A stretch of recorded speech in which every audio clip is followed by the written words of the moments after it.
Hello and welcome back to JP English guru. मेरा नाम है ज्योति प्रकाश, मेरे साथ है अश्मित। फटाफट से 5 इडियम्स करते हैं और ये पांचों इडियम्स इस बार सीरीज में आए आए हुए हैं।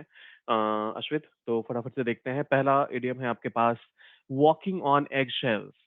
जो अंडे के छिलके होते हैं उन पे चलने जैसी कोई बात हो रही है। तो पहला ऑप्शन है केयरफुल नॉट टू ऑफेंड और अपसेट अदर्स। ध्यान रखना है कि आप किसी को ऑफेंड ना करें, किसी को अ, आहत ना करें, भावनाएं आहत होने की बात हो रही है यहाँ पर। और या फिर अपसेट करना, किसी को भी गुस्सा दिलाना। दूसरा आता है वॉकिंग विद ग्रेट केयर। आप बेहद सावधानी से चलते हैं। फिर आता है मेकिंग अ नॉइजी एंट्री। जब आप कहीं पर एंट्री मारते हैं, जब आप कहीं अंदर घुसते हैं, तो फिर काफी शोरगुल मचाते हुए आते हैं। और फिर आता है अंडरटेकिंग एन अनकंफर्टेबल जर्नी। आप एक ऐसी जर्नी शुरुआत करते हैं जो काफी आरामदेह तो नहीं है। तो इनमें से क्या लगता है आपको, क्या होना चाहिए सही आंसर?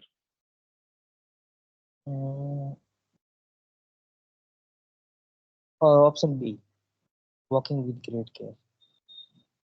ओके, देखिए, अ, मान लीजिए अंडे के छिलके पड़े हुए हैं और आप जब वहां पर चलते हैं, तो आपके पास हमेशा दो ऑप्शन रहेगा। अरे छिलके हैं, हाँ। उसमें उनमें। हाँ, बताइए बताइए, कुछ और लग रहा है अब? हाँ, कौन सा लग रहा है? केयरफुल नॉट टू ऑफेंड और अपसेट अदर्स। जी हाँ, करेक्ट आंसर वही है। और लॉजिक के साथ अगर आप समझने की कोशिश करें, हमेशा ना एक बार देखिए कि कहीं लिटरल मीनिंग से, अगर walking with great care, walking on egg shell, तो ये तो कहीं ना कहीं एक लिटरल मीनिंग ही बन गया। तो वॉकिंग ऑन एग शेल्स कहने का मतलब ये होता है कि आपको पता है कि उसकी वजह से आपको कुछ फर्क नहीं पड़ेगा, लेकिन फिर भी आप ध्यान रखते हैं उस चीज का। अंडे के छिलके पड़े हुए हैं, अब आप उनको अगर मसल कर भी जाओगे तो क्या ये फर्क पड़ जाएगा? ऐसा तो है नहीं कि अंडे टूट जाएंगे या फिर उनमें से चूजे मर जाएंगे या कुछ ऐसी दिक्कत तो है नहीं, वो तो छिलके हैं पहले से ही। हम्म। तो फिर भी आप उनसे बचकर निकलना चाहते हैं, आप बिल्कुल सावधानी से निकलना चाहते हैं, आप केयरफुल रहना चाहते हैं। क्यों केयरफुल रहना चाहते हैं? कि किसी को इसका बुरा ना लगे कि मैं अंडे के छिलकों को मसल कर चल रहा हूँ। ये सिर्फ आपकी अंडरस्टैंडिंग के लिए है, ऐसा कुछ मीनिंग नहीं है इसका। प्रॉपर हम्म। ये नहीं है, लेकिन इसके बाद आपको आई एम श्योर ये हमेशा याद रहने वाला है। Careful not to offend others और अपसेट अदर्स। ओके, ये वाला थोड़ा सा ट्रिकी है। Feather your own nest. अपने घोंसले में, अगर मैं फेदर, तो आप ऑब्वियसली पंख नहीं लगा सकते, लेकिन यहाँ पंख लगाकर उसको कंफर्टेबल बनाने की कोशिश करने की बात हो रही है। क्या होता है इसका मतलब आपके according? To make one's lodging comfortable. अपना घर जो है या फिर आप जहां पर भी रहते हैं उसको आप कंफर्टेबल बनाने की बात कर रहे हो। To make money for oneself by way of dishonest means. आप अपने लिए पैसे बनाते हो कैसे?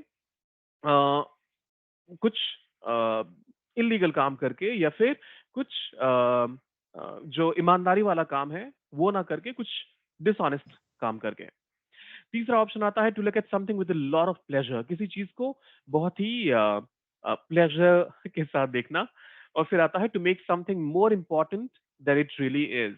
किसी चीज को जितना वो जरूरी है उससे ज्यादा तवज्जो देना। तो ये हो गया हमारे चारों ऑप्शंस। बताइए आपके अकॉर्डिंग क्या होना चाहिए इसका सही answer? Feather your own nest. इसका मतलब तो होता है कि अपने लिए टू। Option B. ओके, ये आपने याद करा हुआ है या फिर गूगल भी साथ साथ काम कर रहा है? गूगल पे इतना जल्दी आ जाएगा? हाँ, आ जाएगा। कोई बात नहीं। I am not demeaning your hard work. वो एक लाइटर नोट पे था, क्योंकि ऑनेस्टली अश्मित, ये मैंने इसलिए बोला क्योंकि ये कॉन्वर्सेशनल इंग्लिश में बहुत ज्यादा लोग इस्तेमाल नहीं करते इसका। तो और इसके पीछे मैं जो लॉजिक समझ पाया और जिस लॉजिक से मैं इसका आंसर ढूंढ पाया, कि देखिए एक चिड़िया है, वो अगर अपने घोंसले में पंख डाल रही है, बेशक अपने घोंसले को वो कंफर्टेबल बनाने के लिए पंख डाल रही है, तो या तो वो अपना अपना पंख नोच कर तो कोई नहीं डालेगा, किसी और चिड़िया का पंख लाकर उसमें नोच कर डाल रहा है। जिससे हुँ, कि उसका खुद का जो लॉजिंग है वो कंफर्टेबल हो पाए, उसका खुद का ज़िंदगी आरामदेह हो पाए, लेकिन बाकी दुनिया को उससे कष्ट होगा, बाकी दुनिया को उससे तकलीफ होगी। तो इस सेंस से मैंने निकाला कि to make money for oneself by way of dishonest means, क्योंकि जब कभी भी आप कोई भी इंसान की बात करें, वो जब डिसऑनेस्ट होता है तो बेशक उसके लिए वो शायद फायदे की बात हो, लेकिन वो जिसके लिए डिसऑनेस्ट हुआ, उसको तो उससे नुकसान हुआ। ये तो गारंटीड है। तो ऐसे में जो ऑप्शन बी है वो बिल्कुल करेक्ट है। And I really really applaud you for your hard work, क्योंकि ये बहुत आसान इडियम्स में से नहीं है, क्योंकि जैसा मैंने कहा ये बहुत लोग डेली कन्वर्सेशन में इस्तेमाल नहीं करते हैं। Okay, neither fish nor foul, ना तो मछली, ना ही जो ऐसे पंछी रखते हैं ना घर में, जैसे मुर्गा हो गया या मुर्गी हो गई, तो या तो उनका मीट खाने के लिए या फिर उनके अंडे खाने के लिए जो पक्षी रखे जाते हैं ना, उनको फाउल बोला जाता है। अम, फिर ऑप्शंस हैं डिफिकल्ट टू डिस्क्राइब और क्लासिफाई, जिनको आप बयां ना कर पाओ। नीदर दिस नॉट दैट, ना ये ना वो। स्ट्रिक्ट रूल्स एंड रेगुलेशंस, बहुत ही कड़े जो नियम कानून होते हैं उनकी बात हो रही है। और फील हुँ, ऑकवर्ड बिकॉज ऑफ अनफेमिलियरिटी, जहां पर आप ऑकवर्ड महसूस करते हैं क्योंकि आप उस चीज से, उस सिचुएशन से फ़ैमिलियर नहीं हैं, वाकिफ़ नहीं हैं। ना मछली, ना मुर्गा। बताइए, क्या लगता है? मुझे तो याद नहीं है बिल्कुल भी, पता ही नहीं है मुझे।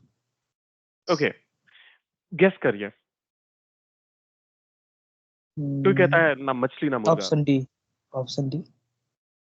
Option D, okay. Option B इसका डायरेक्ट आंसर है, नीदर दिस नॉर दैट। जब आप ये कहना चाहते हो कि मतलब कोई एक होता है ना कि हर चीज़ में ही नाकर-नुकर करने वाला, कुछ खाओगे? नहीं।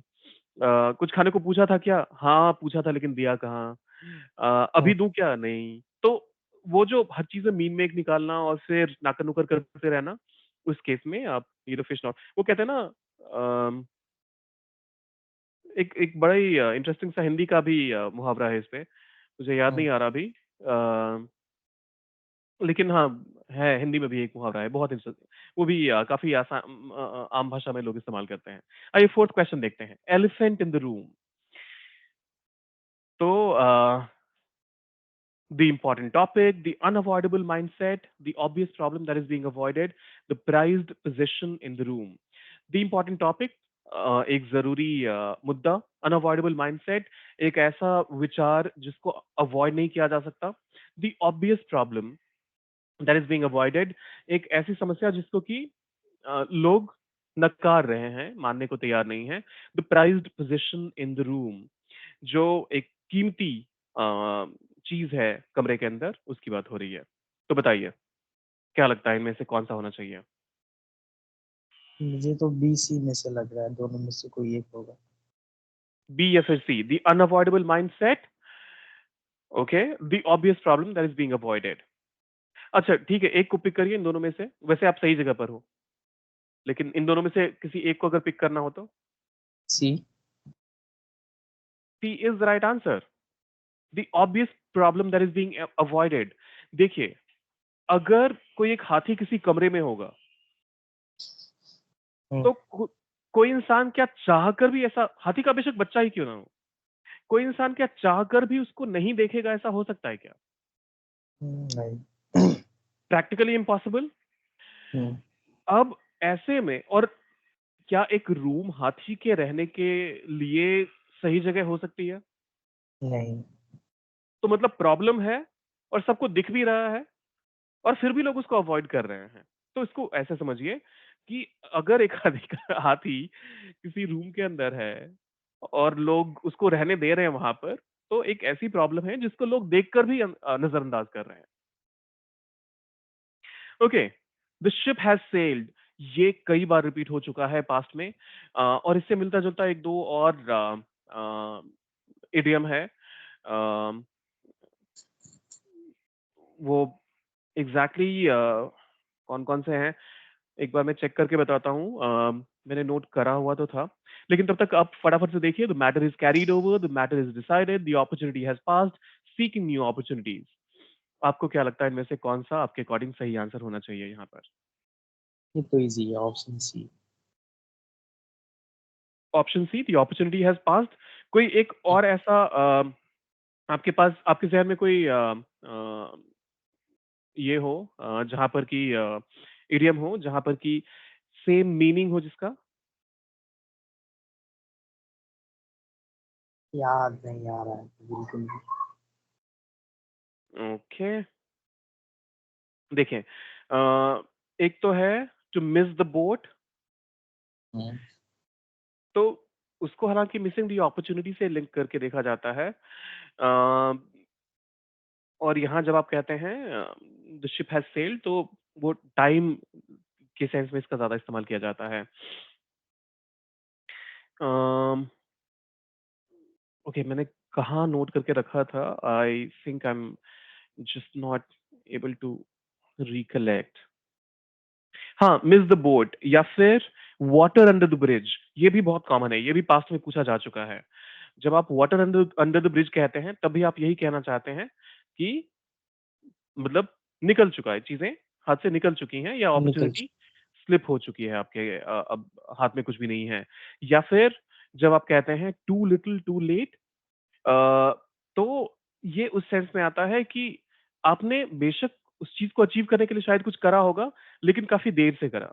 तो काफ़ी देर हो चुकी थी जब तक आपने उस अपॉर्च्युनिटी को सीज़ करने की कोशिश करी। तो ये 3-4 ऑप्शंस हैं जिनका मतलब अल्टीमेटली सेम ही होता है।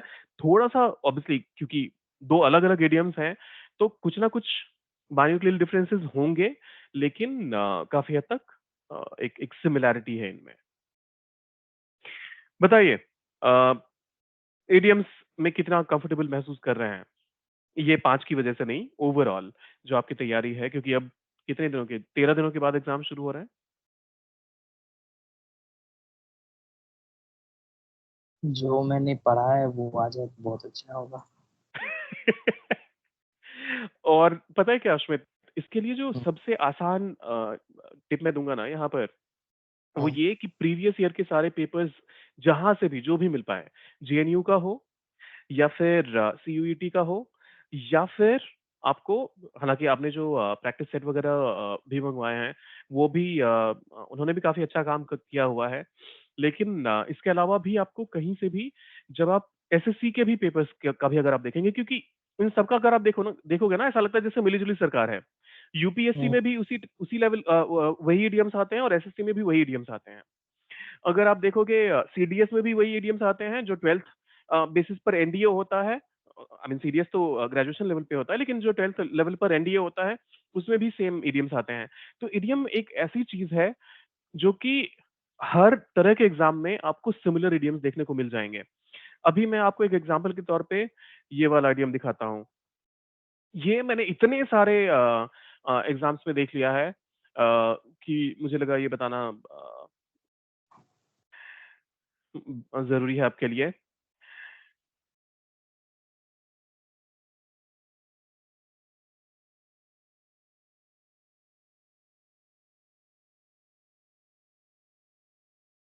To be in the hot water, hmm, गर्म पानी में होना।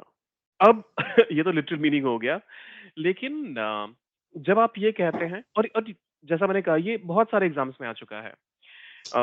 तो आप ये कहने की कोशिश कर रहे हैं कि आप गर्म पानी में अनका कंफर्टेबल तो महसूस नहीं, अनकंफर्टेबल।